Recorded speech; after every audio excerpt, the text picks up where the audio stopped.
Water और borer termite proof action Tesa का boiler board सबसे बेहतर सबसे मजबूत।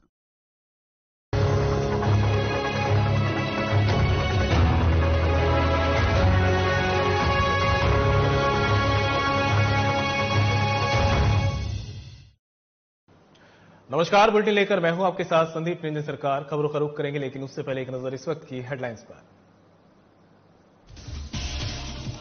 मुख्यमंत्री भूपेश बघेल का बीजेपी पर निशाना, बीजेपी पर लगाए घोटाले के आरोप, कहा बीजेपी घोटालेबाजों की सरकार है।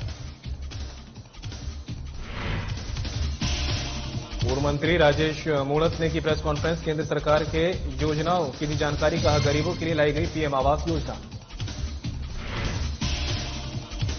सीएम बघेल ने जैन समाज का किया अपमान, पूर्व मंत्री राजेश मूणत ने सीएम बघेल की टिप्पणी का दिया जवाब, कहा सीएम बघेल ने जैन समाज का अपमान किया। विधानसभा चुनाव के लिए बीजेपी प्रत्याशियों की फाइनल सूची जारी, कालूखेड़ा से अनिल जैन को बनाया प्रत्याशी, कार्यकर्ताओं में उत्साह का माहौल। रायगढ़ में दूसरे चरण के लिए अधिसूचना जारी, जिले के 4 विधानसभा में जारी की गई अधिसूचना, 2 प्रत्याशियों ने भरा नामांकन फॉर्म।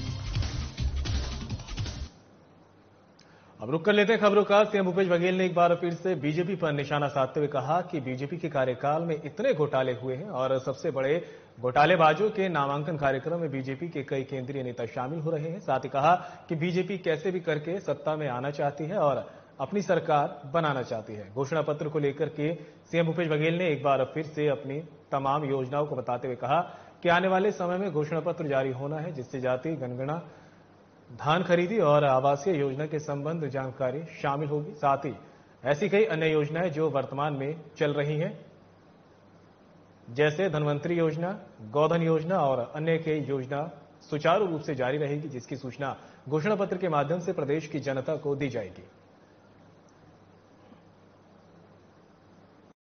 तैयारी करते हैं, पहले हम सरकार में आएंगे तो ये करेंगे वो करेंगे, लेकिन भारतीय जनता पार्टी में अभी एक बात भी छत्तीसगढ़ की जनता को उन्होंने नहीं कही, केवल इतना कहा उल्टा लटका देंगे।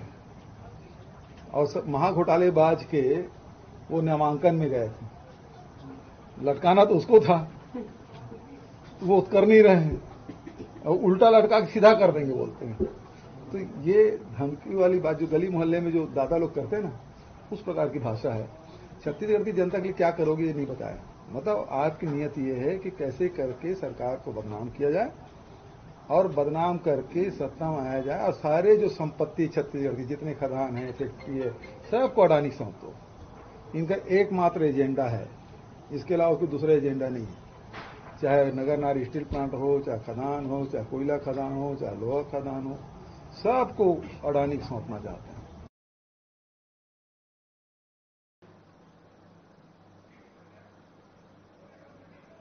वहीं पूर्व मंत्री राजेश मूणत ने प्रेस वार्ता की है और कहा कि केंद्र सरकार की योजना के तहत पीएम आवास योजना लाई गई है, जिसके तहत सरकार ने गरीबों के लिए एक कॉलोनी को फ्री कर दिया है, जिसको लेकर केंद्र सरकार द्वारा गरीबों के लिए कॉलोनी में 12,000 मकान बनाए गए हैं, जिसकी कीमत 2.5 लाख रुपए तक की गई है। लेकिन राज्य सरकार ने केंद्र का पैसा रख लिया है और 4 लाख रुपए मकान बेच रही है और कहा कि कांग्रेस अपने वादे से मुकर रही है। पट्टे के लिए लोग दर दर भटक रहे हैं। नगर निगम के माध्यम से मकान अपने समर्थकों को किराए से दिए जा रहे हैं। राज्य सरकार ने बिल्डर्स को फायदा पहुंचाने के लिए अपने अलग कानून बना दिए हैं। प्रधानमंत्री आवास योजना को लेकर के भारतीय जनता पार्टी लगातार इस विषय को उठाती रही। उसने विषय को नहीं उठाया, जन जन तक पहुंचाया भी है, शासन का ध्यान आकर्षित भी किया है। और शासन उसके बाद में जब बात पता लगी उनको, कहीं न कहीं जाकर के जनता में इस चीज को लेकर के आक्रोश है, तो फिर प्रधानमंत्री आवास योजना के साथ में छत्तीसगढ़ की सरकार ने स्वयं अपनी योजना प्रारंभ करने की योजना की घोषणा की। सर्वे करेंगे, हम ये करेंगे, वो करेंगे। वह एक चुनावी स्टैंड तक सीमित था। अगर सरकार की नीयत सही है और सरकार की सोच सही है कि गरीब परिवार को उसका हक मिले, उसको छत मिले, तो आपके सामने मैं 2 विषय महत्वपूर्ण रख रहा हूं। एक पहला विषय, मध्य प्रदेश के जमाने से चलता हुआ आ रहा है कानून वह कानून में इस चीज का प्रावधान है कि कोई भी व्यक्ति 5 एकड़ के ऊपर का लेआउट प्लान पास कराएगा तो 15% जमीन गरीब परिवार को बीएसयूपी के लिए आरक्षित करेगा। यह कानून की पूरे देश में चर्चा हुई और पूरे देश ने धीरे धीरे इसको केंद्र सरकार में उस समय की मंत्री और जो आज कांग्रेस पार्टी की छत्तीसगढ़ की प्रभारी है शैलजा जी, उसने उसकी तारीफ की और उन्होंने अपने उस समय के आवास पर्यावरण मंत्री रहते हुए उसने पूरे देश के लिए सर्कुलर निकाला। उन्होंने कहा अच्छा है कि गरीबों के लिए जहां एक व्यवस्थित कॉलोनी होगी, उस कॉलोनी में बड़े लोग जो रहेंगे उनके साथ में वहां रहने के लिए गरीब परिवारों के लिए स्थायी जगह रहेगी, ताकि हम वहां पर कोई सरकारी कार्यक्रम, कहीं कोई चीज होगी, गरीब परिवार को हम दे सकते हैं। 15% आरक्षित जमीन इसलिए करते थे कि भविष्य में लैंड की कमी होने के बाद उसका उपयोग शासन अपने हिसाब से करे। तो वहीं छत्तीसगढ़ के मुख्यमंत्री भूपेश बघेल ने गृह मंत्री अमित शाह और जैन समाज पर विवादित टिप्पणी की थी, जिसको लेकर बीजेपी प्रवक्ता और पूर्व कैबिनेट मंत्री राजेश मूणत ने भूपेश बघेल से नाराजगी जताई है और कहा कि सीएम भूपेश बघेल ने जैन धर्म के लोगों को नास्तिक कहकर उनका अपमान किया और कहा कि उन्हें भगवान महावीर के संदेश को पढ़ने की जरूरत है। जैन समाज सभी देवताओं की पूजा करते हैं। साथ ही कहा कि भूपेश बघेल के पिता भगवान राम पर प्रश्नवाचक चिन्ह लगाते हैं, ब्राह्मणों को गाली देते हैं। सीएम भूपेश बघेल पहले अपने घर में तय कर लें कि कौन सनातनी है। मंत्री जी, आज आपने एक वक्तव्य दिया कि अमित भाई शाह जैनी है और माता दंतेश्वरी के दर्शन करने कैसे। सनातन धर्म के अंदर ना तो कोई जाति है ना कोई वर्ग है, सनातनी सनातन है। जैन समाज एक पूजा पद्धति है, लेकिन पूजा पद्धति में ऐसा कहीं नहीं है कि कोई जैनी माता दुर्गा को नहीं मानता होगा, कोई जैनी मां सरस्वती को नहीं मानता है, कोई गणेश भगवान की पूजा नहीं करता है, कोई शंकर भगवान की पूजा नहीं करता है, कोई भगवान राम की पूजा नहीं करता। संपूर्ण देवी देवताओं की पूजा जैन समाज भी करता है। और जिस 24 तीर्थंकर के अंदर हैं, तो हमारे भैरव बाप जी भी हमारे हैं। हमारे अलग अलग पूजा पद्धति नहीं है। आप यह जो विचार प्रस्तुत कर रहे हैं, ये ठीक नहीं है, उचित नहीं है, विमनस्था के प्रतीक हैं। और छत्तीसगढ़ के अंदर जिस प्रकार से आप हमेशा, आपके पिताजी तो भगवान राम के ऊपर प्रश्नवाचक चिन्ह लगाने वाले, आपके पिताजी तो ब्राह्मण को गाली करने वाले, अगली जाति के बारे में आपकी व्यवस्था ठीक नहीं है। तो क्या पहले घर में एक तो तय कर लो कि कौन सनातनी है, तो आप कौन से सनातनी है फिर। तो वही छत्तीसगढ़ का सियासी पारा लगातार बढ़ता जा रहा है। हम बात कर रहे हैं विधानसभा चुनाव की, जिसको लेकर अब सियासी पार्टियां भी एक दूसरे पर आरोप प्रत्यारोप लगाई रही हैं। तो वहीं पार्टियों ने अब कमर भी कस ली है। आगामी दिनों में होने वाले विधानसभा चुनाव में सभी पार्टियां अपनी अपनी जीत का दावा भी करने लगी है, जिसको लेकर हमारे संवाददाता विजय साहू ने नारायणपुर विधानसभा सीट के विधायक और कांग्रेस प्रत्याशी चंदन कश्यप से चुनावी तैयारी को लेकर खास बातचीत की। इस दौरान कांग्रेस प्रत्याशी चंदन कश्यप ने विपक्षी पार्टियों पर निशाना साधा। क्या कुछ कहा, आपको सुनाते हैं।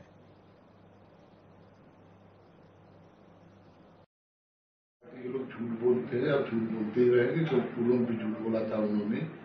मैं बताना चाहूंगा आपको कि 15 वर्ष के शासन काल में आदरणीय रमन सिंह के नेतृत्व में सरकार थे, यहाँ से मंत्री हुआ करते आदरणीय केदारनाथ से। उनके शासन काल में 15 साल तक धर्मांतरण होता रहा और गांव गांव में चर्च बना, तब तो हेलीकॉप्टर सोते रहे।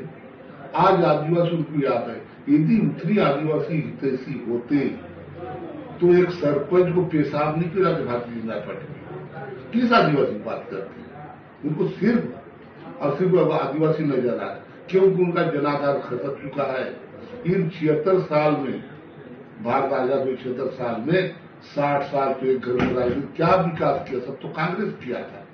मैं पहले ही कह चुका हूं हर जगह पर, जिस मेरा बापर में पढ़े वो स्कूल भी कांग्रेस ने बनाया था।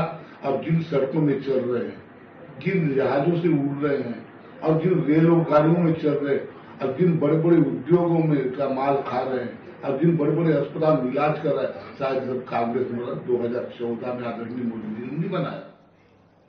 तो वहीं गरियाबंद में राजेंद्र विधानसभा क्षेत्र से कांग्रेस के अमित शुक्ला के प्रत्याशी घोषित होने के बाद उनका पहला नगर आगमन हुआ, जहां कांग्रेसी कार्यकर्ताओं ने उनके पक्ष में तिरंगा चौक से कांग्रेस भवन तक आयोजित स्वागत रैली निकाली। रैली के दौरान गरियाबंद नगर में कांग्रेस पार्टी जिंदाबाद, भूपेश बघेल जिंदाबाद, अमितेश शुक्ला जिंदाबाद के नारे गूंजते रहे। बता दें कि मालगांव से मोटरसाइकिल में युवा कांग्रेसियों ने शुरुआत की, वहीं तिरंगा चौक में उनका काफिला रुका। वहां कार्यकर्ताओं ने जमकर फूल बरसाया और पुष्पगुच्छ भेंट कर उनका स्वागत किया।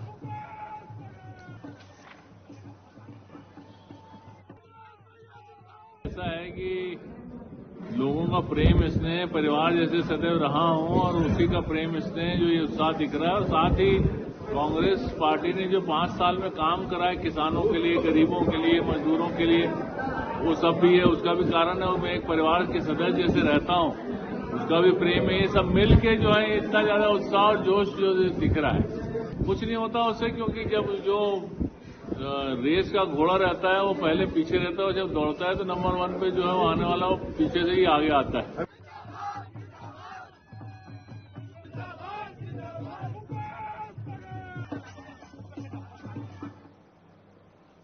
तो ऐतिहासिक बस्तर दशहरा में शामिल होने के लिए दंतेवाड़ा से मां दंतेश्वरी की डोली जगदलपुर पहुंच गई है। परंपरा अनुसार महाअष्टमी के दिन हर वर्ष डोली और छत्र को जगदलपुर रवाना किया जाता है और नवमी के दिन डोली जगदलपुर पहुंचती है। पारंपरिक तरीके से माई जी की डोली और छत्र दंतेश्वरी मंदिर से जयस्तंभ चौक तक लाया गया।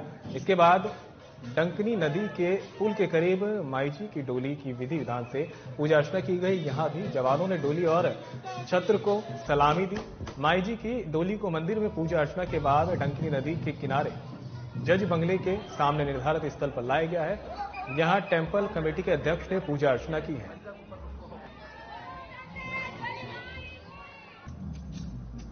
पूर्वज से जो है यथावत जो है पंचमी के दिन माई जी की जो है डोली और छत्र माई जी के द्वार तक जो है निकासी उसकी हो जाती है और पूजा अर्चना के साथ वहां स्थापित करते हैं। और अष्टमी के दिन जो है विश्व प्रसिद्ध बस्तर दशहरा के लिए मां दंतेश्वरी की डोली और छत्र ये जो है जगदलपुर के लिए जिया डेरा में प्रस्थान हो जाती है। और आज जो है इतने श्रद्धालुगणों का जो भीड़ जो उमड़ पड़ी है माता के एक झलक एक दर्शन के लिए, ये आज का जो यह माहौल जो है देखने योग्य है। और माता रानी जो है सभी की मनोकामना पूरी करे और सभी को जो है सुख। जगदलपुर में 21 अक्टूबर को बस्तर दशहरा में बेल पूजा विधि विधान के साथ संपन्न हुई। इस विधान में राज परिवार के सदस्य सरगीपाल में स्थित बेल पेड़ से फल तोड़कर दंतेश्वरी मंदिर लाते हैं। ये नवरात्र की सप्तमी को होता है। इसके पीछे किंवदंती ये प्रचलित है कि महाराजा बस्तर एक बार एक क्षेत्र में शिकार के दौरान अपना छत्र भूल आए थे, जिसे लेकर लेने वापस वहां गए तो आकाशवाणी हुई कि बेलदेव ने उन्हें पुनः बुलाया है। तभी से दशहरे में सरगीपाल की बेलदेवी को भी आमंत्रित किया जाता है। ये परंपरा जो कि सदियों से चली आ रही है, इस वर्ष 600वें वर्ष का जो ये बस्तर दशहरे के कार्यक्रम जिसमें कि बेल यात्रा है। कल के रात में हमारे यहाँ पुजारी आकर के इसको आइडेंटिफाई करते हैं। 2 जोड़ा बेल जिसमें कि माँ का आह्वान किया जाता है और कहा जाता है पुराने जमाने से यहाँ बहुत अदृश्य शक्तियां नजर आई थी। उस दिन से यहाँ पे राजा स्वयं आते हैं और आज जानते हैं जैसे कि आप सप्तमी का दिन माँ का दिन, इसलिए माँ की शक्ति का आराधना करके इनको पूजा पाठ करके इस माँ को यहाँ से ले जाकर के वहीं दंतेश्वरी के मंदिर में स्थापित करके पूजा अर्चना करके और साथ साथ आज इनकी शादी भी होती है जिसमें कि आप देख रहे हैं हल्दी खेलते हैं यहाँ पे लोग, गांव के लोग पूरा सेलिब्रेशन करते हैं। और ये बहुत ही अनोखा ये है कि बस्तर में सिर्फ एक ही जगह चुना गया, वो भी सरगीपाल जो कि पास में ही है। उस समय से आज दिन तक यहाँ पे जिस तरीके से शादी की जाती है उसी तरीके से यहाँ पे पूरा स्वागत किया जाता है और राजा पुजारी की हैसियत से यहाँ पे आकर के पूजा अर्चना करके माँ को वापस ले जाकर के भाई दंतेश्वरी में स्थापित करके पूजा अर्चना करके आज का कार्यक्रम समाप्त होगा, जिसे कि हम बेल यात्रा के नाम से बस्तर दशहरा में माना जाता है। ऑनलाइन क्रिकेट सट्टा संचालन करने वालों पर बिलाईगढ़ पुलिस ने बड़ी कार्रवाई की है और सट्टा संचालन करने वाले आरोपियों को गिरफ्तार कर भी लिया है। थाना प्रभारी शिव कुमार धारी से मिली जानकारी के मुताबिक आरोपी अंकित अग्रवाल किराना दुकान के आड़ में ऑनलाइन क्रिकेट सट्टा संचालन कर रहा था, जिसकी सूचना पर रेड कार्रवाई की गई। मौके पर आरोपी के पास से 3 नग मोबाइल और बैंक खाते जब्त किए गए हैं। आरोपी अपने नाम पर आईडी बनाकर सट्टा खेलता था। थाना प्रभारी ने आगे बताया कि जब से वर्ल्ड कप शुरू हुआ है तब से आरोपी अंकित अग्रवाल 3 अलग अलग सट्टा ऐप के माध्यम से अवैध कारोबार संचालित कर रहा था। बहरहाल आरोपी को गिरफ्तार कर जुआ एक्ट के तहत कार्रवाई करते हुए आगे की जांच की जा रही है।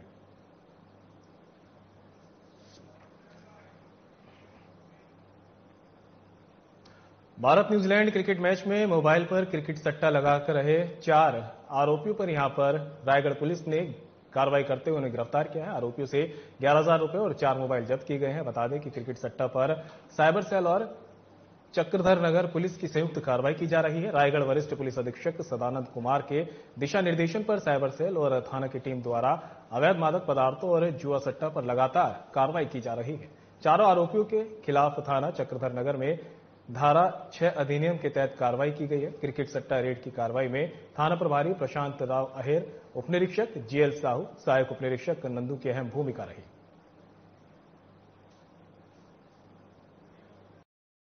पुलिस अधीक्षक श्री सदानंद कुमार सर के द्वारा निर्देश प्राप्त हुआ है कि अवैध रूप से शराब बेचने वाले, जुआ सट्टे खिलाने वालों के ऊपर कड़ी से कड़ी कार्रवाई करनी है।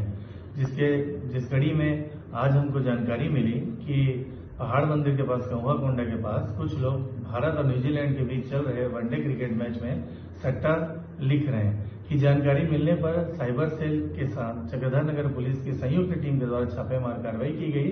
छापेमार के दौरान 4 लड़कों को पकड़ा गया, जिनके पास से लगभग 11,120 रुपया, 4 नग मोबाइल और एक डायरी प्राप्त हुई, जिसमें भारत एवं न्यूजीलैंड के बीच हो रहे मैच का डिटेल है। इनके विरुद्ध धारा 6 छत्तीसगढ़ जुआ प्रतिषेध अधिनियम के तहत कार्रवाई की जा रही है और ये लगातार कार्रवाई जारी रहेगी। अवैध शराब सट्टा के ऊपर हमेशा चक्रधर नगर पुलिस एवं साइबर टीम के द्वारा कार्रवाई की जाएगी। सुकमा जिले के जगरगुंडा थाना क्षेत्र में सुरक्षा बलों को बड़ी सफलता मिली है। बता दें कि सर्च ऑपरेशन के दौरान जगरगुंडा क्षेत्र से 5 नक्सलियों को गिरफ्तार किया गया है। सूचना के मुताबिक ये सभी नक्सली एक जगह से दूसरी जगह नक्सल से जुड़े सामान की सप्लाई कर रहे थे। तभी जिला और 201 वाहिनी कोबरा के जवानों ने कार्रवाई कर उन्हें गिरफ्तार किया।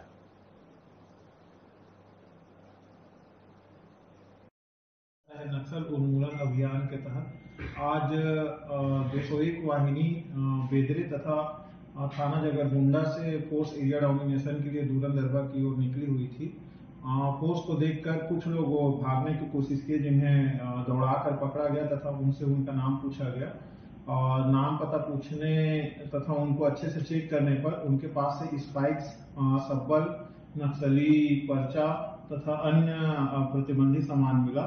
उनसे अच्छे से पूछताछ करने पर उन्होंने बताया कि बड़े नक्सलियों के कहने पे आगामी चुनाव के मद्देनजर स्पाइक्स और अन्य पुलिस को नुकसान पहुंचाने के तरीकों को रोड में लगाने की कोशिश कर रहे थे। इसके लिए उन्हें गिरफ्तार किया गया और आज उन्हें रिमांड पर। तो वहीं सरायपाली के गांव सिंघाड़ा में गनियारी पाली चौक के पास राष्ट्रीय राजमार्ग में ट्रक ने बाइक को पीछे से टक्कर मारकर 5 लोगों को अपनी चपेट में ले लिया है, जिसमें से 2 लोगों की मौके पर ही मौत हो गई है। तो वहीं 2 बच्चे और उनके पिता गंभीर रूप से घायल हैं, जिन्हें अस्पताल में भर्ती कराया गया है। वहीं स्थानीय लोगों का कहना है कि वे सभी माता के दर्शन करने सिंघोड़ा मंदिर आ रहे थे और पीछे से तेज रफ्तार से आ रहे ट्रक ने उनको टक्कर मार दी, जिससे दोनों की मौत हो गई। वहीं घटना के बाद पुलिस ने दोनों मृतकों के शव को, घायलों को सरायपाली के सामुदायिक स्वास्थ्य केंद्र पहुंचा है और पूरे मामले की जांच में जुट गई है।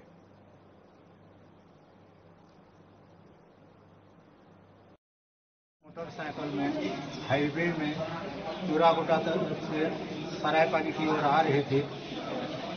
गनियारी पाली के पास एक ट्रक पीछे से ठोकर मारकर एक्सीडेंट कर दिया, जिसमें सवार 2 व्यक्ति का घटनास्थल पर मृत्यु हो गया। एक आदमी घायल है तथा दोनों बच्चों को भी चोट लगा है। मृतकों का नाम क्या है? मृतक का नाम है भूपेन कुंड वैदपाली, खटखटी और रोशन पिता अरुण वैदपाली और घायल है और स्वास्थ्य अस्पताल में भर्ती कराया गया है और बच्ची लोग दोनों स्वस्थ हैं। अपने गांव से जो दुर्घटना हुआ है, अपने गांव से शरण यादव के नाम से हमारे गांव के व्यक्ति को सिंघोड़ा मंदिर दर्शन करने जा रहे थे और रास्ते में उनका दुर्घटना हो गया और ट्रक द्वारा हुआ उनसे, मोटरसाइकिल ट्रक, तो उनका देहांत हो गया। और कितने लोग इसमें खत्म हुए? और एक चूरागोड़ा का है, उनसे रिश्तेदार हैं, वो दोनों ही मैंने और भी थे साथ में, तो 2 जने खत्म हुए। घायल कितने लोग? बच्चियां हैं 2 जने और 2 बच्चे घायल। हम लोग श्री मंदिर दर्शन करने आ रहे थे और चूरागोड़ा से, तो वहीं थाना के सामने में वो मतलब एक्सीडेंट हो गया। मोटरसाइकिलों पर इसमें कितने लोग खत्म हो गए? 2 आदमी। आपके गाँव में कौन है? सेवा देवी आ गई और एक तो भाई फल गई, बाकी घायल 3 लोग हैं। अभी कहाँ है वो? घटना सिंघोड़ा मंदिर के पास हुई है। एक ट्रक ने इन लोग को कुचला है, तो जिसमें से 2 डेड बॉडी यहाँ हॉस्पिटल में आई हैं, जिनका नाम, एक का नाम सेवा यादव है जो 16 साल के हैं, और एक मरीज का नाम शरण कुमार यादव है जो 42 साल के हैं।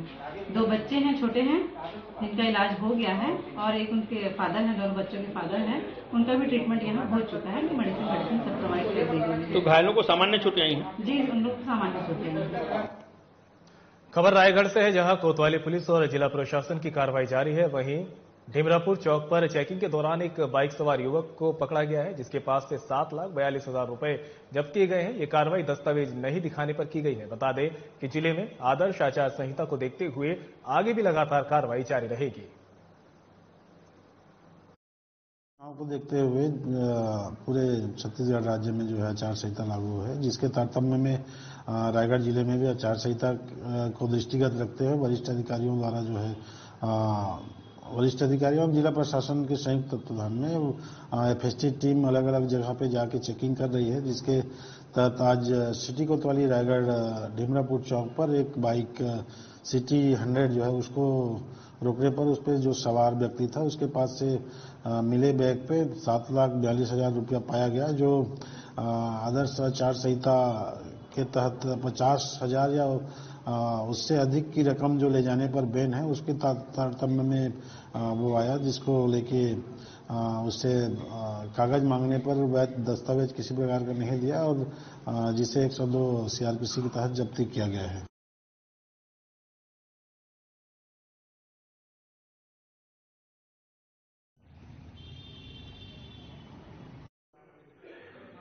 आपको खबर बता रहे हैं, जहां पर कोतवाली पुलिस और जिला प्रशासन की कार्रवाई लगातार जारी है। वहीं ढिमरापुर चौक पर चेकिंग के दौरान बाइक सवार युवक को पकड़ा गया है, जिसके पास से 7,42,000 रुपए बरामद किए गए हैं। ये कार्रवाई दस्तावेज नहीं दिखाने पर की गई है। आपको बता दें कि जिले में आदर्श आचार संहिता लागू की हुई है। चुनाव को लेकर ये आदर्श आचार संहिता लागू है, जिसको लेकर पुलिस का कहना है कि इस तरह की कार्रवाई आगे भी जारी रहेगी।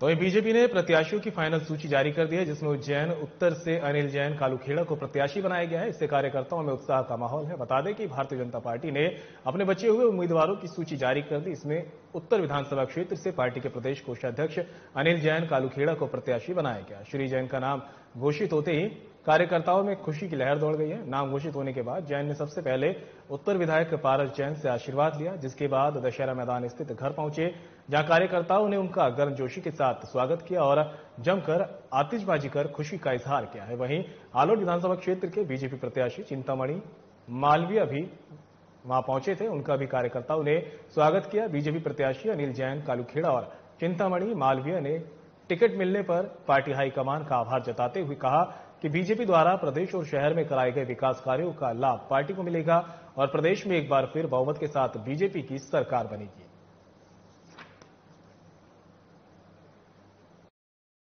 में काम करते करते आज भी मैं कार्यकर्ता के रूप में हूं और सभी कार्यकर्ताओं के स्नेह और प्रेम के कारण मुझे पार्टी ने यह दायित्व दिया है और इस दायित्व का निर्वहन पार्टी के कार्यकर्ताओं के साथ मिल करके उज्जैन के अंदर समाज सेवा के रूप में एक अच्छा कीर्तिमान स्थापित कर पाऊं, इसलिए भारतीय जनता पार्टी ने मुझे यह अवसर प्रदान किया है। इस प्रकार आप मैदान में जाएंगे चुनाव से? भारतीय जनता पार्टी की जो रीति एजेंडा है, क्योंकि भारतीय जनता पार्टी लगातार काम कर रही है और 20 वर्षों में भारतीय जनता पार्टी ने जो काम किए हैं वो आप सब देख रहे हैं। बाबा महंकाल लोक का जिस बात उद्घाटन हुआ उसके बाद से उज्जैन के अंदर बिल्कुल प्रसन्नता का वातावरण है। ऐसे कई काम हम आगे करने वाले। देखिए, पार्टी का विश्वास तो हमेशा ही था। पार्टी ने मुझे सांसद बनाया, पार्टी ने मुझे प्रदेश उपाध्यक्ष जैसे वरिष्ठ दायित्व को जिम्मेदारी दी और उसके बाद पार्टी ने फिर से मुझे विधानसभा का टिकट दिया है और निश्चित रूप से आलोट जो है वो मेरा बिल्कुल घरेलू क्षेत्र है। मैं बहुत आता जाता रहा हूँ, वहाँ के मतदाताओं से मेरा बहुत निकट और पारिवारिक और बहुत हार्दिक संबंध है। तो निश्चित रूप से हम बड़े मार्जिन से चुनाव जीतेंगे और वहाँ आलोट एक बहुत संभावनाओं का क्षेत्र है, विकास की बहुत संभावना है वहाँ पर और हर तरह की सुविधाएं वहाँ उपलब्ध है। वहाँ रोड कनेक्टिविटी है, पर्याप्त जल है, गवर्नमेंट लैंड है, रेलवे कनेक्टिविटी है। तो निश्चित रूप से हम जो आलोट बुलेटिन में मेरे साथ इतना ही, दीजिए इजाजत, नमस्कार।